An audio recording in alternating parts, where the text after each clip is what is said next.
పరమత సహనంతో కూడిన విద్యను ప్రవేశపెట్టిన ముస్లిం పాలకుడు అక్బర్. ఎవరు? అక్బర్. పరమత సహనంతో కూడిన విద్యను ప్రవేశపెట్టిన ముస్లిం పాలకుడు అక్బర్.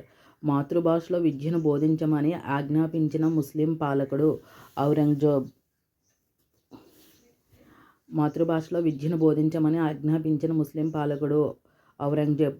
ముస్లిం ప్రాథమిక పాఠశాల మక్తబ్లో మౌలి అనే మత పెద్ద ద్వారా విద్యాబోధన జరిగేది. అయితే మౌలికి జీవన ఆధారం ఏమిటి? భక్తులు కానుకలు సమర్పించేవారు. మళ్ళీ చూడండి 3 బిట్లు. పరమత సహనంతో కూడిన విద్యను ప్రవేశపెట్టిన ముస్లిం పాలకుడు అక్బర్. మాతృభాషలో విద్యను బోధించమని ఆజ్ఞాపించిన ముస్లిం పాలకుడు ఔరంగజేబ్. ముస్లిం ప్రాథమిక పాఠశాల మక్తబ్లో మౌలి అనే మత పెద్ద ద్వారా విద్యాబోధన జరిగేది. అయితే మౌలికి జీవనాధారం ఏంటి? భక్తులు కానుకలు మక్తబ్లో పాఠ్య ప్రణాళిక. క్రమం తప్పని నమాజు.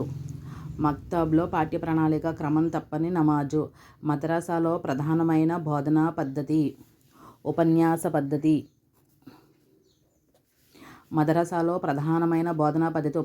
పద్ధతి. మక్తబ్ అనే పదం దేని నుండి గ్రహించబడినది? కుతబ్ అనే అరబిక్ పదం. మక్తబ్ అనే పదం దేని నుండి గ్రహించబడింది? కుతబ్ అనే అరబిక్ పదం. ఇస్లాం విద్యా లక్ష్యము మత వ్యాప్తి. ఇస్లాం విద్యా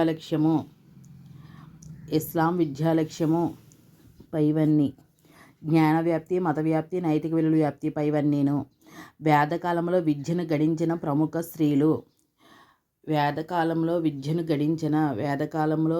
గడించిన ప్రముఖ స్త్రీలు గార్గి మైత్రేయి. వేదకాలంలో విద్యాబోధన ముఖ్యంగా ఈ భాషలో జరిగేది. ఏ భాషలో జరిగేది? సంస్కృతము.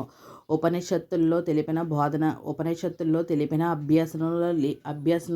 అభ్యసన దశలో లేనిది ఉపవాసం. మక్తబ్లో పాఠ్య ప్రణాళిక క్రమం తప్పని నమాజు.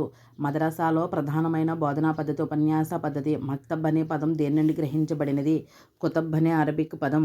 ఇస్లాం విద్యా లక్ష్యము జ్ఞాన వ్యాప్తి, మత వ్యాప్తి, నైతిక విలువల వ్యాప్తి పైవన్నీను. వేదకాలంలో విద్యను గడించిన ప్రముఖ స్త్రీలు గార్గి మైత్రేయి. వేదకాలంలో విద్యాబోధన ముఖ్యంగా ఈ భాషలో జరిగేది సంస్కృతంలో. ఉపనిషత్తుల్లో తెలిపిన అభ్యసన దశలో లేనిది ఉపవాసము.